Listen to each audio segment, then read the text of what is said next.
Assalamu alaikum. Today we'll talk about pattern and management of bacterial resistance. What are the mechanisms of bacterial resistance? Mechanism of bacterial resistance differs according to the types of bacteria. In gram-positive bacteria and gram-negative bacteria, difference mainly in the presence of the purine channel in gram-negative bacteria, which add for more resistance in gram-negative bacteria. As in gram-positive bacteria, the antibiotic diffuse directly through the cell membrane, while in gram-negative bacteria, the antibiotic diffuse the purine channel because of the thick outer membrane. So affection of this purine channel will affect the antimicrobial resistance. There are mechanism of resistance is either intrinsically resistance, natural resistance independent to the previous antibiotic exposure, which will determine the spectrum of the antibiotic, while the acquired resistance is achieved through the transfer of genetic material that confer resistance for this antimicrobial. So, for example, vancomycin in gram-positive bacteria can diffuse to the cell membrane of the gram-positive bacteria, while vancomycin is inherently a resistance to the gram-negative bacteria because it's a large molecule, cannot diffuse through the purine channel, so it is intrinsic resistance to vancomycin. The the mechanism of resistance include most common are these four mechanisms: either loss of purine channels, change in the binding site or the target site of the organisms, the efflux of the antimicrobial from the outside the bacterial of the bacteria, or bacteria confer enzymatic modification as beta lactamases that will destroy the antimicrobe. Beta lactamases are enzymes that destroy the beta lactam ring, which will inactivate the beta lactamases. The beta lactamases are divided first to penicillinases, first discovered beta lactamases, cephalosporinases that affect the confer resistance to extended spectrum beta lactam, and carbaminases, which confer resistance to carbapenems. The beta lactamases are subdivided by ampler classification into four classes: class A, B, C, and D. Class A include the serine beta lactamases, include the penicillinases, TIM and SHV, extended spectrum beta lactam, which are affected by the plasmid mediated cephotexamases, which destroy the extended spectrum beta lactam, and the Klebsiella producing carbaminases, which destroy the carbaminases. The class B metallobeta lactamases include VAM, imipenemase, and NDM. Class C cephalosporinases includes the MC, and the class D carbaminases include OXA48. And this resistant pattern are color coded because in penicillinases it will affect the penicillin and first generation cephalosporin, while aspel it will be resistant against the second, third, and either minus either fourth generation or not. And the carbaminoses it will affect the carbapenem and other beta lactam. So how can we detect this bacterial resistance? Bacterial resistance could be detected either culture based, which is the gold standard to detect the bacterial resistance, or PCR based. And in culture based, there are two types: disk diffusion type and e-test. What is the difference between both? In diffusion disk, we have a disk with different types of antibiotic, and we spread the bacteria over this disk, and we detect the phenotypic by phenotypic method the zone of inhibition. Is it zone of inhibition is sensitive or intermediate or resistant against these organisms? While in e-test we detect the minimum inhibitory concentration. What is the minimum inhibitory concentration? As we said before, it is the minimum concentration of the antibiotic in vitro that will destroy or will inactivate the organisms. So in e-test, we have a strip. This strip has a different concentration of the antibiotic, and which spread the bacteria over in the as in disk diffusion, and then we detect at what concentration this antibiotic by this bacteria will be inhibited by this antibiotic. Okay, so MIC is more important definitely than disk diffusion in the era of bacterial resistance. Why? Because we have to take an example to know why MIC is important than the diffusion disk. Example, in a patient with methicillin sensitive, methicillin resistant staph aureus, we have a vancomycin disc diffusion. Patient A and patient B both have a zone of inhibition, and both so vancomycin can be used for those patients, for both patients. While in e-test, vancomycin um, MIC in first patient was 1 milligram per ml, so vancomycin can be used, while in patient B, vancomycin as MIC is 1.5 milligram. So it's better to be avoided if the MIC vancomycin if is more than 1.5, because in these patients, in vancomycin, if the MIC less than 2 milligram per ml, okay, it's sensitive. It's more, if it's not sensitive. So if we have to use, there's an increase in failure rate, and we have to increase the dose with which will lead to toxicity from this antibiotic. What is a what is the PCR base? PCR base, we detect the resistant gene, the type of pathogen, and its resistant genes. It just give us a guide for the antimicrobial to know detect the sensitivity for this antimicrobial.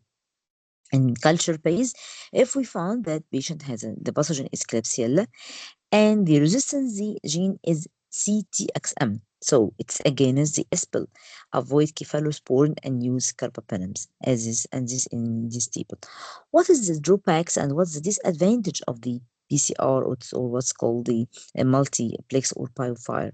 There is it detects both the live and dead bacteria. So um, pathogen the only detects the pathogen. So some pathogen did not excrete the gene, not producing the enzyme. So some genes couldn't be detected if it's not producing enzyme producer. Okay, so it's just a guide for therapy, but the gold standard is the culture base. Why we use the biofire or this PCR? Just to be rapid test within within less than 24 hours we can know the organism, so it's guide and the resistant gene and just a guide for therapy, especially if the patient is not improving on the current antimicrobial. So what is the updated guidelines for the management of gram-negative bacteria? In 2022, the European Society and also the American Society of Clinical Microbiology and Infectious Disease guidelines the treatment for infection caused by gram-resistant gram-negative bacilli. For example, we have an example for case one. For a 45-year-old male patient admitted to ward after abdominal cholecystectomy. 3 days later, patient developed fever, dyspnea, unproductive cough, and chest X-ray revealed left lower lobar pneumonia. Ciprofloxacin was started, patient condition is not improved. The lab research reported that there is growth of Klebsiella pneumoniae, which was sensitive to the piperacillin tazobactam, the imipenem, and cefepime, resistance to the other antimicrobial. In class 2, 70 years old male patient presented to the emergency department with disturbed contrast level, systolic blood pressure 90, heart rate 100, tachypneic, pus cells in the urine, and creatinine is 2 milligram per deciliter. Lab results found E. coli in the urine, sensitive to the ceftazidime avibactam and cholesterol, and resistance to carbapenems and cephalosporins. So the case 3, 75 years old male, a female patient admitted to ICU after diabetic food deployments. Upon admission, patient was hemodynamically unstable and no norepinephrine infusions. The combination therapy of vanco and piperacillin was initiated. Patient was diagnosed to have a septic shock. And the lab results grows on the Klebsiella in walls, which was resistance to all the antimicrobial, cephalosporin, the aspil, aminoglycosides, ciprofloxacin, colistin, and imipenem. The case 4, 75 years old female patients, um, admitted to ICU after abdominal re-exploration. Upon admission, patient was hemodynamically unstable and norepinephrine. Combination therapy of vancomycin and meropenem were initiated. Patient was diagnosed to have a septic shock. The lab results found Acinetobacter in the wounds and vancomycin was discontinued. The the culture was sensitive to Tigacil, colistin, and resistance to other antimicrobials. Class 5, 65 years old male patient admitted to ICU with respiratory failure, and upon admission, patient was hemodynamically stable. Patient had a history of COPD and repeated hospital admission, which means that the patient had a high risk of pseudomonas infection. Patient was diagnosed to have pneumonia. The lab reported growth of pseudomonas in the sputum, which was sensitive to ceftazidime, colistin, and resistance to other antimicrobials. How can we classify the multi-drug MDR? The multi-drug resistance, extensively drug resistance, and banned drug resistance in 2012, but it has no clinical implication in the management. As we see that if in MDR, if the isolates in case 1, isolate non-susceptible at least to one agent in more than 3 or more than antimicrobial category, so it's MDR. What's XDR? If the isolate, as in case 2, there's resistance to at least non-susceptible to at least one agent in all but 2 or fewer antimicrobial categories. So it's extended resistance, drug resistance. In BNDR, there is non-susceptible to all agents in all antimicrobial, as in case 4 in Klebsiella in the wound. So there's a difference between MDR, XDR, and BNDR. But actually, there is no clinical implication on the management. So there is new classification of gram-negative MDR. They are subdivided according to the organisms into enterobacteriaceae, which include Klebsiella, E. coli, Cyanobacter, Proteus, Serratia, and Cytobacter, Pseudomonas aeruginosa, and Acinetobacter pulmonale. The enterobacteriaceae are subdivided also into the bacteria which are sensitive to carbapenem and resistant to third generation cephalosporin, which are coded as third generation cephalosporin or a bacteria. Okay, resistance enterobacteriaceae. The resistance to carbapenem resistance enterobacteriaceae, which are called the CRE. The Pseudomonas aeruginosa, carbapenem resistant Pseudomonas aeruginosa, which is named CRBA. The Acinetobacter resistance to carbapenem pulmonale, which is named CRAB. So we subdivided the microorganisms according to the resistance to antibacterial.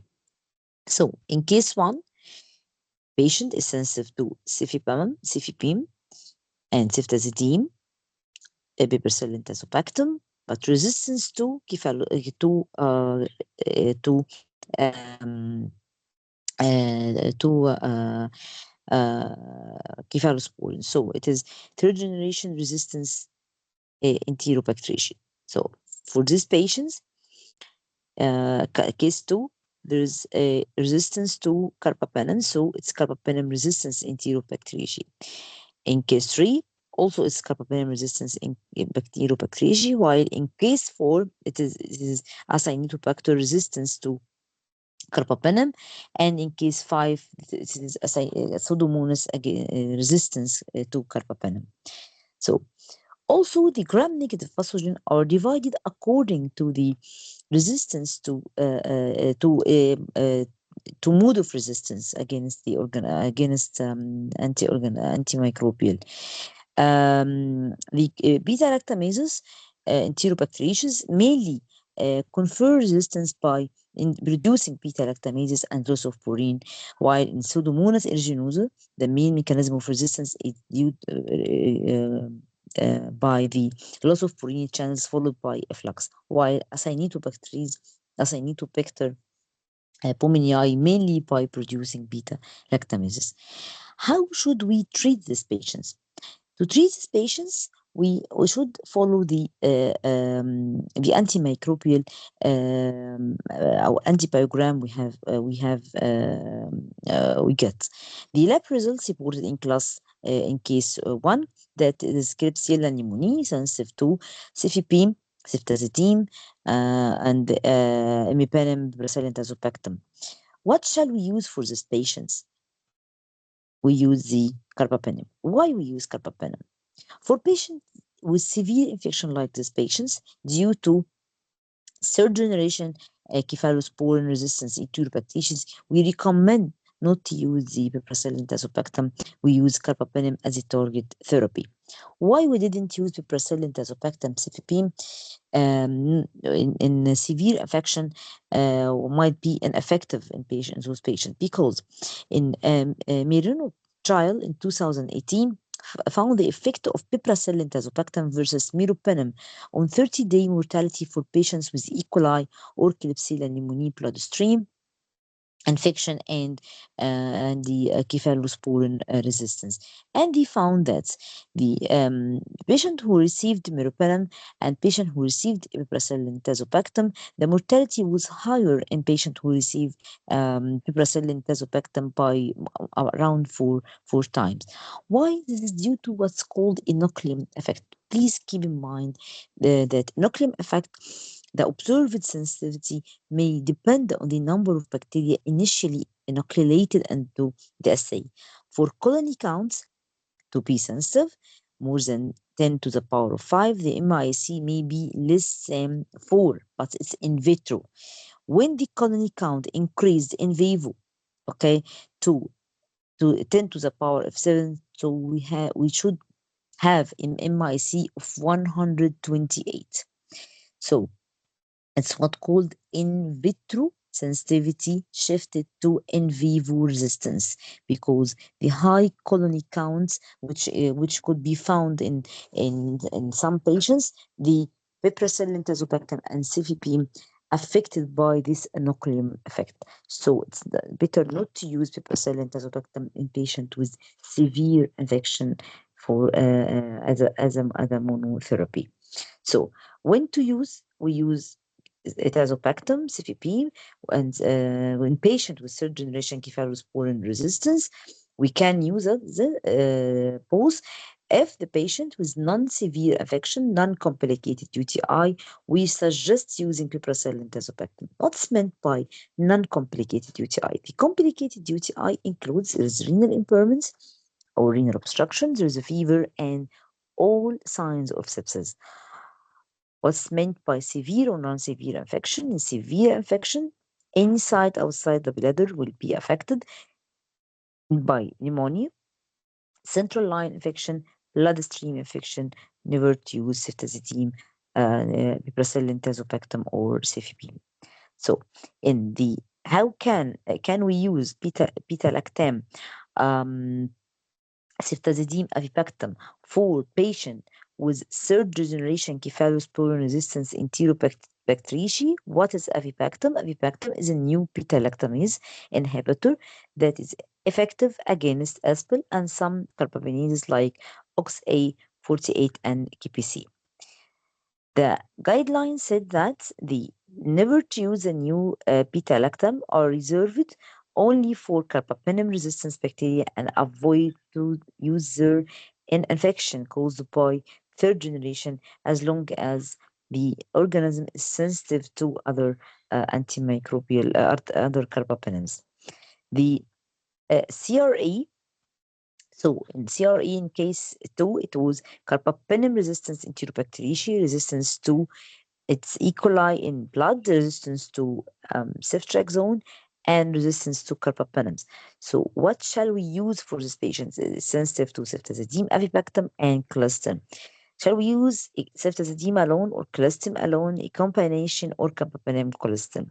We will go for ceftazidime avibactam, as the recommendation said, for patient with CRE infections susceptible to and treated with ceftazidime avibactam, we do not recommend combination therapy. We go for ceftazidime avibactam alone. Okay. In case 4, patients growth of acynitobacterial wound and vancomycin was discontinued, and we found that the patient is the wound, culture sensitive to tigacyl and colistin. For this patient, what shall we use? We use colistin, tigacyl, and unison. What the guideline said for patient with carbapenem-resistant acynitobacter infection, we suggest combination therapy. We have to use combination therapy, including 2 in vitro active antibiotic among the available antibiotic, polymyxin, aminoglycoside, tigacyl, sulbactam combination. But we do not have the sulbactam alone, so we use the unison instead. So in this patient, we could use colistin, tigacyl, and unison in a dose of 9 gram every 8 hours, or the extended infusion 27-gram infusion over 24 as mentioned by its guidelines. But can we still use carbapenem for these patients or not? For patient with carbapenem resistance, you can still use carbapenem provided that the meropenem, the minimum inhibitory concentration of the meropenem is less than or equal 8. Okay, this is the importance of the MIC.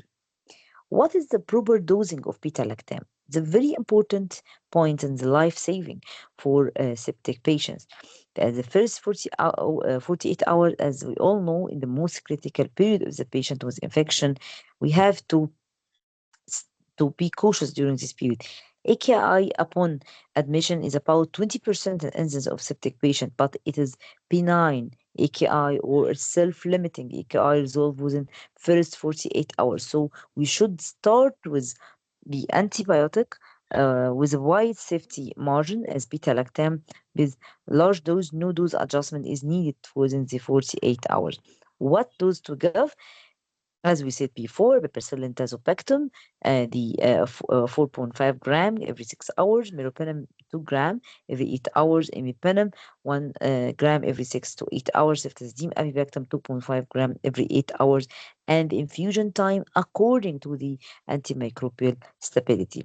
A very important issue to be kept regarding the beta-lactamases, beta-lactam antibiotic. A high dose of beta-lactam antibiotic may be associated with encephalopathy and seizures. So the proconvulsion activity related compared to penicillin, cefepime 160 more than penicillin, imipenem 71, ceftazidime 17, meropenem 16, and piperacillin 11 times more than piperacillin. So consider high dose of beta-lactam antibiotic with multi-drug resistant extended infusion in any complicated cases with sepsis or septic shock. In case 5, these patients, which is Pseudomonas resistance organism, carbapenem resistance organism, what shall we use? This patient is resistant to carbapenem, sensitive to ceftazidime and colistin. What shall we do? As we said before, we can use ceftazidime avibactam alone. So, if new ceftazidime avibactam susceptible in vitro, no need for combination therapy. So, the very important points from all data we mentioned before is to detect, to catch the patient and to know what will we give and what type of antimicrobial will start. In UTI uncomplicated, as we said, we can use piperacillin, tazobactam, or cefepime. But if it's complicated and non-severe, we can go with quinolones. It's complicated, we can go with ertapenem. The sepsis, septic shock, we have to go for meropenem. In infection outside the bladder, in sepsis, we have to go ertapenem, septic shock, only meropenem. So, a carbapenem resistance enterobacteriaceae, what are the rule of new beta-lactam inhibitors? If it's susceptible in vitro, if it is susceptible in vitro, so are the antibiotic is available or not? It's a very important issue. Yes, we can use it without combination, ceftazidime avibactam. But if it's not available or if it's not acceptable in vitro, Can we use the meropenem? We can use meropenem if its inhibitory concentration less than 8, so high dose meropenem based combination could be used. If it's more than 8, combination without adding a meropenem should be started. And thank you for all.